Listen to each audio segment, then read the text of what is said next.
The last summer of the Pacific War hung over the islands like a fever that refused to break. The heat pressed against the ground with an almost physical weight, distorting the horizon and blurring the line between sea and sky. Out on the tarmac of a battered airstrip on northern Luzon, the sun glared off the twisted sheet metal of abandoned hangars, leaving nothing but a shimmer above the broken earth. The American encampment, built atop the remnants of a former Japanese headquarters, moved with steady, practiced purpose. Trucks groaned under the load of crates. Voices barked orders from one shadowed tent to another. The war was not yet over, but its end was near enough that even the exhausted could sense it in the air. It was here, in this remote pocket of the Philippines, a place gutted by fire and jungle rot, that a handful of American WACs waited for the arrival of a group few had ever heard mentioned back home. Most Americans knew about Japanese soldiers, the fanatical defenders who fought to the last man in caves, villages, and ravines. But almost no one knew about the women behind them, officers trained in communications, logistics, and intelligence, who worked in underground networks beneath occupied cities. They were invisible by design, ghosts who moved orders, codes, and supply lines behind the front. Capture was not supposed to exist for them, only disappearance. Yet, on this blistering afternoon, a file of Japanese female officers, gaunt from months of hunger, uniforms frayed and stained, some barely more than silhouettes swallowed by the harsh light, were being marched toward the temporary American holding point. Bayonets glinted uneasily at their backs, though the women showed no sign of resistance. Their boots scuffed the ground with a rhythm that sounded more like resignation than formation. Some walked upright, holding on to whatever remained of dignity. Others drifted as if the sun itself threatened to unmake them. Lieutenant Eleanor Hart, U.S. Women's Army Corps, stood in the shade of a canvas awning and watched them approach. She had seen combat zones before, New Guinea, Bougainville, small islands whose names blurred together. But she had never seen Japanese women in uniform, not like this. She felt no triumph at their capture, only the weight of a chapter in the war that almost no one had prepared her for. The wind carried the smell of dust and rusted iron, the faint chemical tang of old munitions buried beneath the earth. It clung to everything as if the land had absorbed years of suffering and now exhaled it in slow, steady breaths. The women were halted 20 feet from her. An American sergeant called out their numbers and ranks, information extracted through interpreters who stood nearby with notebooks stained with sweat. There were 15 in total, though only 9 looked strong enough to stand without wavering. Their commanding officer, Lieutenant Hanai Takashima, stood slightly ahead of her group, eyes fixed straight ahead, her posture refusing to betray fatigue. She could not have been older than 30. Eleanor stepped forward, careful not to appear confrontational. Her orders were clear: treat them according to Allied regulations, no less and no more. But the moment she approached, she noticed something beyond exhaustion. Their uniforms, once carefully pressed, were now shredded at the seams, sleeves torn away by jungle vines, skirts patched with whatever cloth had been available. One woman's shoes were wrapped with strips of bark, and beneath all that ruin, Eleanor could see the rigid shape of shame held like a fragile shield. The war had broken many things. Pride was often the last to fall. The interpreter, a young Filipino-American corporal named Rivera, stepped to her side. "Ma'am," he murmured. They were hiding in a tunnel network near the old command post. They surrendered without resistance. He hesitated. They burned most of their personal effects before coming out. Eleanor nodded. Did they say why? Rivera lowered his voice. They said the war is ending. They didn't want anything on them that would mark them too strongly. She understood. Japanese officers often destroyed their insignia, diaries, even family photographs when defeat became inevitable. For female officers, especially ones who had worked in intelligence, the fear ran deeper. Captivity meant not just disgrace but vulnerability, yet here they stood, silent, waiting for whatever would follow. Eleanor stepped forward until she was close enough to see the tremble in their shoulders, the heat shimmering off their skin. She gestured toward crates brought in that morning, canvas sacks, blankets, and small bundles wrapped in brown paper. They'll need to clean up before medical inspection. she said to Rivera. "Tell them we have replacement clothing." Rivera translated. A ripple moved through the ranks of the Japanese women, small, almost imperceptible, like the twitch of leaves before a storm. Hanai Takashima's face tightened, though she kept it controlled, disciplined. For the first time, Eleanor sensed the brittle edge of fear hidden behind the officer's calm. "These are women," Eleanor whispered under her breath, almost to herself. "War or not, they're still women." The crates were opened. Inside lay simple American garments issued for emergency civilian relief, a mix of women's shirts, light cotton dresses, and undergarments donated by supply units. Not uniforms, not military replacements, just clean clothes without insignia, without history, without allegiance. When the Japanese officers saw what was being offered, something in their composure faltered. Not dramatically, not with any sound or gesture that would break their military discipline, but in the small ways that revealed the interior world they had protected for years. One woman, barely more than a girl, lifted a trembling hand to her face. Another inhaled sharply, as if steadying herself against a wave of emotion she hadn't prepared for. Hanai Takashima closed her eyes for a moment longer than a blink. Eleanor felt the shift in the air. It wasn't gratitude, not yet. It was the shock of being acknowledged as human in a war that had stripped humanity from both sides. Rivera spoke softly to Hanai, explaining the procedures. Hanai listened and then slowly bowed her head, not low, but with the exact angle of someone acknowledging necessity, not defeat. She whispered back, voice almost cracking, and Rivera translated, "She says, they will comply, but they request privacy while changing. They do not wish to be seen in dishonor." Eleanor nodded immediately. "Of course, we'll set up partition screens." While the men hurried to assemble makeshift dividers out of blankets and bamboo poles, Eleanor oversaw the distribution of clothing. She placed each wrapped bundle into the hands of the women officers herself. Up close, she saw just how malnourished they were. Collarbones sharp beneath the skin, wrists thin as reeds. The jungle had taken its toll long before the Americans had found them. When Eleanor handed the final bundle to Hanai, their eyes met. The Japanese officer's gaze held a storm of conflicting emotions: pride, humiliation, relief, and something else more fragile. Perhaps the realization that survival meant accepting kindness from an enemy she had been trained to fear. Eleanor did not speak. She simply held the bundle out with both hands, the way respectful offerings were given in Japanese custom. She hoped it would be understood. It was. Hanai's composure broke, not in a visible collapse, nor into sobs, but into a single tear that escaped down her cheek before she could stop it. She bowed her head, this time deeper, and took the clothes with hands that shook almost imperceptibly. Around her, several of the other women covered their faces, quiet as falling ash. They were not crying out of joy or submission. It was something far more complex: the grief of defeat, the relief of being treated with dignity, the exhaustion of years spent in silence, and the sudden realization that the enemy standing before them was not there to destroy them.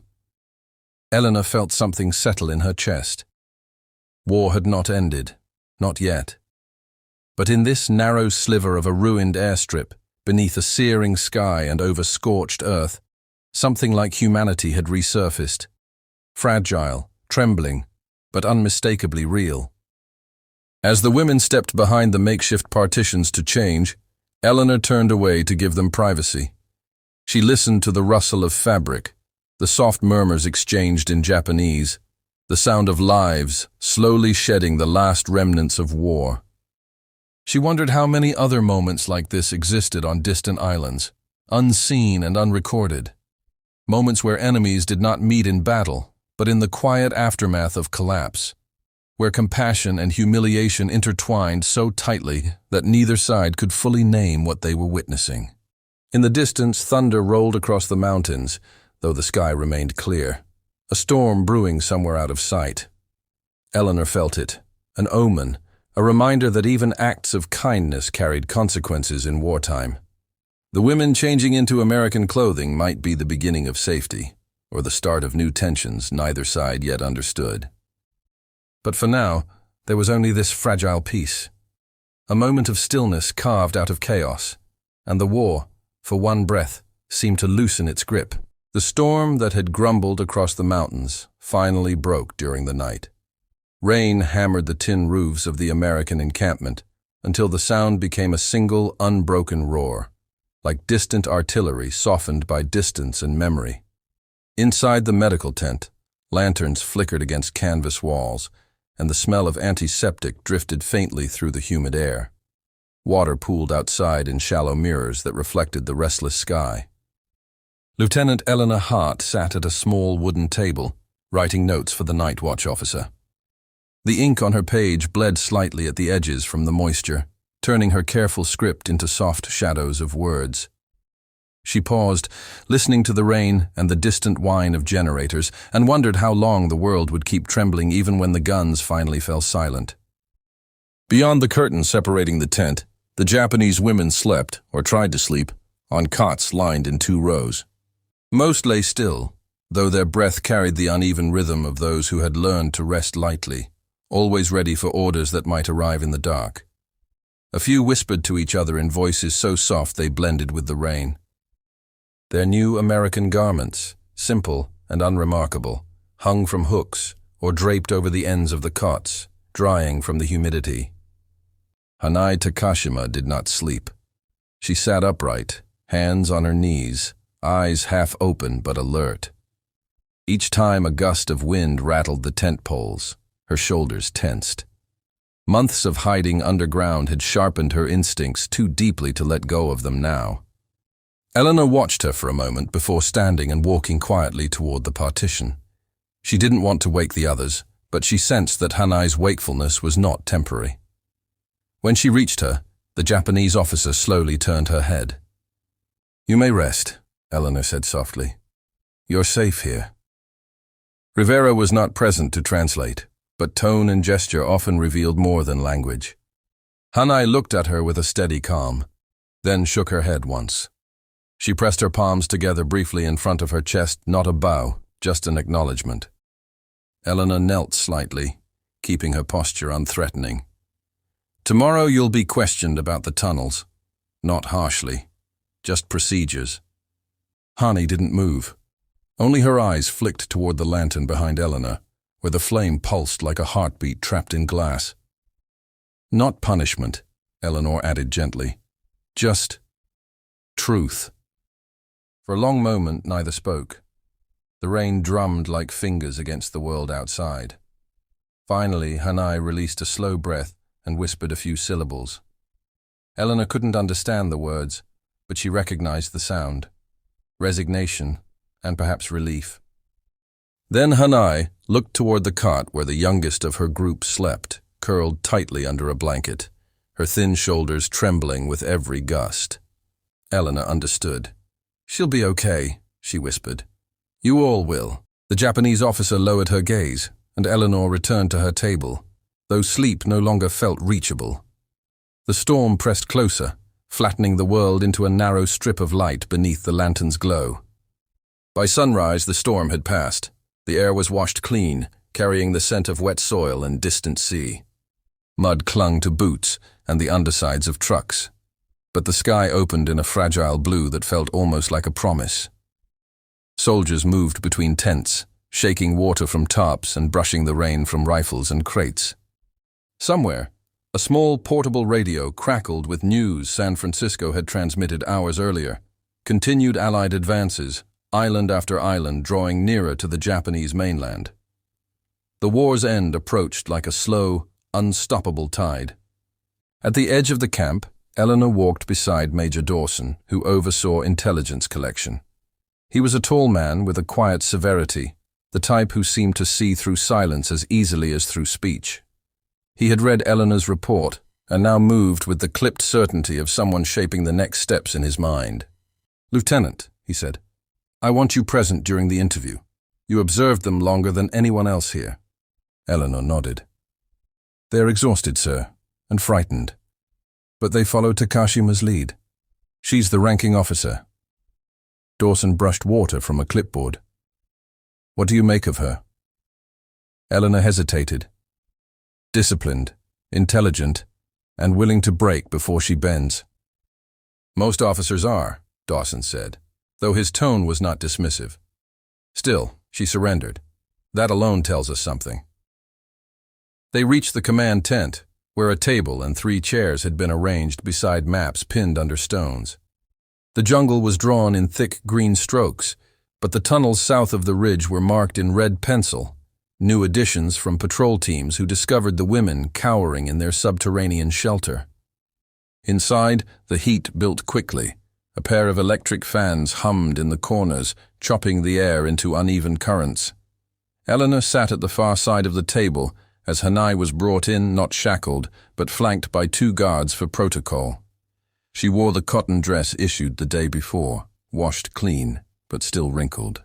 Her hair, cut short in military style, was damp from the morning air. She carried herself with rigid formality, though her eyes flicked once toward Eleanor with a faint recognition. Rivera stepped inside next, flipping open his notebook. Dawson remained standing for a moment as if measuring the gravity of the room, then took his seat. For the first several minutes, the interview moved like a cautious dance. Dawson asked questions in clipped formal phrasing. Rivera translated with steady precision. Hanai responded with short, controlled answers, stating her unit designation, the circumstances of their retreat, the tunnels they had used for communication. Her voice never trembled, yet something in her posture remained wounded, as though the loss of her uniform had stripped away more than rank. Eleanor watched closely. Each time Hanai answered, her eyes drifted to her hands, fingers clasped tightly, knuckles pale. Not fear, restraint. When Dawson shifted the questions toward intelligence matters, what information her unit carried, what orders they had burned before surrender, something sharpened in Hanai's expression. She responded with a measured refusal. Rivera translated calmly. She says she cannot answer that. Dawson leaned forward. Lieutenant Takashima, the war is ending. Anything you say now will not be used against you. It may help save lives. Hanai's jaw tightened. She said nothing. Eleanor saw it, the silent wall rising, not of defiance, but of identity. This was not a soldier protecting tactical secrets. This was a woman taught from girlhood that surrender was worse than death. Even speaking now required a kind of courage Western officers rarely understood. She leaned slightly toward Dawson. Sir, may I? Dawson studied her for a moment, then nodded. Eleanor turned to Rivera. Tell her this. No one here wants to disgrace her, but if we understand the tunnels, we can prevent fighting in those areas. We can keep other women from dying, civilians too. Rivera translated with careful softness. Hanai listened. Her shoulders rose and fell in a single deep breath. For the first time, her gaze lifted fully to meet Eleanor's. Something passed between them. Not alliance, but recognition of a shared burden that crossed enemy lines. She answered, voice steady. Rivera translated. She says she will share what she can, but she asks that none of her subordinates be questioned alone. Eleanor nodded immediately. Dawson hesitated, then agreed. What followed unfolded slowly. Hanai described portions of the tunnel network, how it twisted beneath the ridges, how certain passages had collapsed during bombings, how storage chambers had been deserted weeks before surrender. She avoided mentioning sensitive intelligence, but she offered enough detail to ease concerns of hidden fighters in the immediate vicinity. At one point, her voice faltered, describing a chamber used as a shelter for wounded. She paused, swallowing hard. The lantern light caught the tears that gathered at the edges of her eyes, but none fell. The silence that followed was heavier than any confession. Eleanor felt the weight of it, the ghosts of all the women and men who had hidden underground for months, eating roots and stale rice while the world above burned. When the interview concluded, Dawson dismissed her formally. Hanai stood, bowed slightly, and turned to leave. But as she stepped toward the exit, her foot suddenly faltered. She steadied herself with a quick breath. but Eleanor saw the brief shiver run through her. "Wait," Eleanor said, rising. She moved toward Hanai, placing a hand gently beneath her elbow, not as a guard would, but as one woman steadying another. Hanai didn't pull away. She allowed the support, though her eyes glistened with humiliation and relief in equal measure. Outside, the other Japanese women waited beneath the shade of a tree, guarded but not confined. When they saw Hanai emerge, they straightened instinctively, as if awaiting orders that would never come again. Eleanor released her arm. For a brief moment, they stood facing each other, two officers from opposite worlds brought together by war's unraveling. A breeze moved between them, carrying the scent of rain-soaked earth and distant smoke. Somewhere in the jungle, a bird called, sharp and piercing. The sound seemed to cut through the silence, like a reminder that life persisted, even in ruins. Hanai bowed, not as prisoner to captor, but as one soldier to another.